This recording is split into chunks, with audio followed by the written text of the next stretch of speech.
Quem garante que Flamengo e Palmeiras vão avançar mesmo porque não dá para ter uma final entre Flamengo e Palmeiras, né? Eles se encontrariam na semifinal. Então não dá para largar o Campeonato Brasileiro. O Flamengo já fez aquele papelão de colocar um time praticamente reserva, com 9 jogadores de reservas, no jogo contra o São Paulo no Morumbi. Então o Flamengo tem, assim como o Palmeiras, de aproveitar essas partidas no Campeonato Brasileiro para, de fato, brigar pelo título brasileiro. Senão pode ficar sem nada até o final da temporada. É o Mengão que tá vivo nas 3 competições. Não é, pilhado? O que esperar? Já aproveitando essa deixa, o que esperar do Flamengo amanhã contra o Bolívar? E esse jogo destacado pelo nosso Bernardo Ramos, Flamengo e Botafogo, hein, pilhado? Sequência duríssima, 3 competições para o Flamengo do Tite. É isso, Pedro. O Flamengo tem que tomar muito cuidado, tá? O Flamengo tem que tomar muito cuidado com esse jogo contra o Bolívar, porque se o Flamengo jogar a bolinha que ele tem jogado nos últimos jogos, não adianta querer falar do jogo contra o Palmeiras pela Copa do Brasil no Maracanã. Aquilo ali foi um jogo atípico, porque eu vou lembrar para vocês, Cuiabá, partida horrorosa, empate no Maracanã. Fortaleza, partida horrorosa, derrota no Maracanã. Criciúma, jogo horroroso, fez um gol aos trancos e barrancos de pênalti com o Gabigol, quase leva um empate contra o Criciúma em Brasília, também em casa para o Flamengo. Vitória, jogo horroroso no Barradão, achou um gol com aquele passe do Gabigol para o Carlinhos e o Flamengo venceu. Aí teve o jogo contra o Palmeiras no Maracanã, que foi bom. Teve a vergonha contra o São Paulo, um time reserva, mas o time reserva do Flamengo tem que jogar muito melhor que aquele futebol horroroso que jogou. E depois teve o jogo péssimo também contra o Palmeiras. Ou seja, olha como dá medo esse Flamengo. E teve o Palmeiras ainda no Campeonato Brasileiro que não conseguiu ganhar no Maracanã, que jogou bem o primeiro tempo e depois caiu no segundo. Então, o Flamengo, eu já falei, esse jogo é o mais importante da temporada. O Flamengo não pode dar vexame de novo na Libertadores. O Flamengo já deu um vexame histórico no ano passado. Aquele Olímpia horroroso, que nem na Sul-Americana está esse ano, conseguiu eliminar o Flamengo com 3 bolas aéreas, com 3 gols pelo alto. Se o Flamengo der um vexame de novo, aí, meu amigo, a torcida tem que cobrar muito e tem que cobrar muito mesmo. Então, o que o Flamengo tem que fazer? É jogar contra o Bolívar para ganhar de 1, de 2, de 3, de 4, o máximo que puder. Pelo amor de Deus, que o Flamengo não pare de jogar se fizer um gol, que o Flamengo não pare de jogar se fizer 2 gols, porque na volta é altitude. O Flamengo não pode dar o mole de decidir essa vaga na altitude. E eu vou dizer, não tem desculpinha de altitude, pode falar o que quiser. Ser eliminado pelo Bolívar, ainda mais depois de ter sido eliminado pelo Olímpia, vai ser um papelão. Então que o Flamengo jogue melhor, né? E projetando essa partida, hein? Flamengo e Bolívar, Bernardo Ramos. Amanhã é dia do Flamengo golear, hein? Para não passar qualquer tipo de sufoco lá na altitude. O Flamengo tem que fazer o que o Peñarol fez hoje contra o Strongest. Meteu 4, jogando em Montevidéu. Para ir na altitude, vai perder de 2-1. Foi o que aconteceu na fase de grupos. O Flamengo perde por 2-1, jogando uma partida horrorosa em La Paz. E depois mete 4 no Bolívar, no Maracanã. Tem que fazer isso. A questão é, vamos lá, o Flamengo não tem Everton Cebolinha, né? Jogador que sofreu uma grave lesão no tendão de Aquiles na partida contra o Palmeiras, inclusive. O Bruno Henrique foi expulso de forma infantil na última partida da fase de grupos, foi contra o Milionários, né? O jogo do Flamengo. E foi ovacionado por alguns torcedores. Olha, ele foi expulso, ou seja, o Flamengo vai jogar sem ponta esquerda amanhã. Vai jogar provavelmente com o Luiz Araújo pelo lado esquerdo, não é o lado bom dele, o Gerson talvez pelo lado direito. Vai ser assim o Flamengo. Amanhã não, aliás, hoje já essa partida, né? Então, assim, eu Verdade, tô preocupado. É hoje já, hein? Hoje? Eu tô preocupado.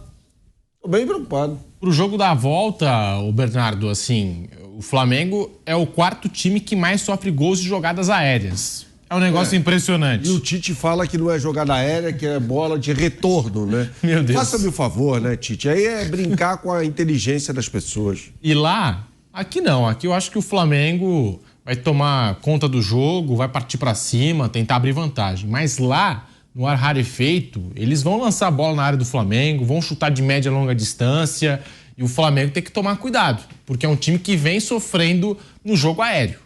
Não. E é inadmissível, né, para o investimento que tem o Flamengo, os jogadores do Flamengo, os defensores que têm boa estatura, porque o problema não deve ser estatura, não é possível, deve ser posicionamento, deve ser alguma coisa assim. Desde o ano passado, contra o Olímpia foi assim, o Flamengo sofreu contra o Olímpia e os problemas voltam a se repetir no Flamengo do Tite. Não, e tem outra coisa também, né? A comissão técnica do Flamengo tem muita gente ali, né? Muita gente gabaritada, aliás, o Tite, o Matheus Bach, o Kleber Xavier, o César Sampaio e tal. Alguém tem de abrir o olho do Tite em relação a isso. O Tite tem de ser cobrado, inclusive, pela direção do Flamengo. O Marcos Braz, o Bruno Spira, alguém chegar e falar, escuta aqui, esse time tá tomando muito gol de bola aérea levantada sobre a área, ué. Não pode isso? Tá errado. Não pode tomar essa quantidade de gols.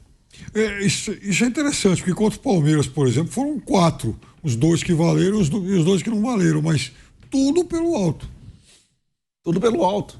Tem sido assim. E assim, os 4 gols eles passaram por uma rigorosa revisão do VAR, porque foram lances muito, enfim, ajustados e tal. Mas veja, por questões aí de pouquíssimos centímetros, o Flamengo poderia ter sido eliminado. Exatamente porque está realmente muito vulnerável nessa bola pelo alto. O Mengão que tem desfalques importantes, 2 baixas consideráveis, a gente está falando do Matias Vinha na lateral esquerda, principalmente, o Cebolinha, 2 jogadores que, principalmente o Cebolinha, né? Só no ano que vem. Só no ano que vem. E o Vinha também, né? Dificilmente acho que vai se recuperar a tempo de jogar esse ano. Laterais esquerdos aí no espaço de pouquíssimos Piquerez e Vinha, né? Pois é, o Piquerez também não joga mais esse ano. E o Wesley está se transferindo lá para a Atalanta, tá indo lá para o futebol italiano. A Atalanta que perdeu hoje a Supercopa para o Real Madrid. O Real Madrid, com o gol do Mbappé.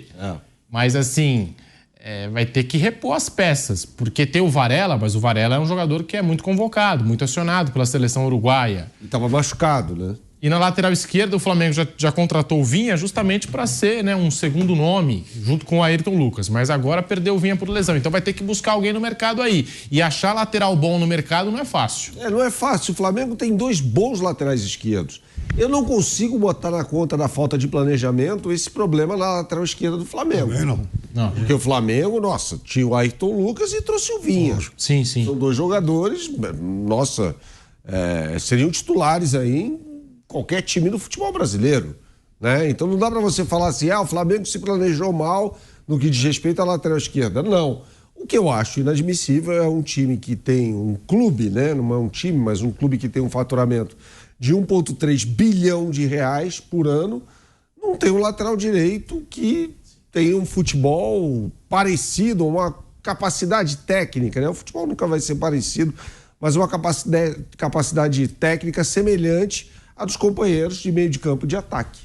Estranhei essa venda do Wesley. Tudo bem que eu entendo o garoto querer ir, a família, a proposta ser boa, mas pelo momento eu achei que o Flamengo poderia ter jogado um pouco mais duro agora. Eu não acho, Piperno. Eu acho que o cavalo encilhado passou. Passou, mas aí que tá agora. Tem uma Libertadores, né, velho? Copa do Brasil, brasileiro, e aí? Só o Varela? Eu negociaria. Eu acho que tem que aceitar a proposta. O Wesley é um jogador que é muito jovem, né? Os jovens oscilam, tal, tem momentos bons, momentos ruins. De acordo com isso, mas eu acho que um jogador curto prazo não tem um grande potencial. No curto prazo, aí você contrata outro jogador, enfim. Libertadores está aí, né? O Flamengo vai precisar achar aí talvez um reforço pontual, mas achar reforço para lateral, eu ia falar que a nível sul-americano, a nível mundial tá difícil achar lateral. A formação desse tipo de jogador tá cada vez mais rara. Muitas vezes o lateral passa a ser atacante na base, atacante de beirada de campo. Deviam trazer o Rodinei de volta. Não fala um negócio desse. Alô, Rodinei, hein? Não diga um negócio Rodinei. Desse. Não ouço. Rodilindo. Alô, é o cara que conhece o Flamengo. Ele tá com moral na Grécia, né? Tá mesmo. Ganhou agora, né? Ganhou a Conference League. Mas é um cara que conhece o Flamengo.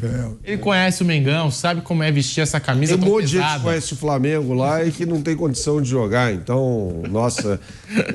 Torcedor, achei ele um cara bacana. Assim, esse argumento... É cara de grupo, cara de vestiário que a gente gosta dele. Tem um monte de gente legal aí no mundo que não tem capacidade de ser jogador de futebol, pode agregar bastante no vestiário. Tal, Odinei ou Varela? Varela. A gente se diverte. A gente se diverte aqui no Canelada da Jovem Pan, sugerindo nomes também pro Flamengo, por que não? Alô, Marcos Braz, alô, Rodolfo Landim.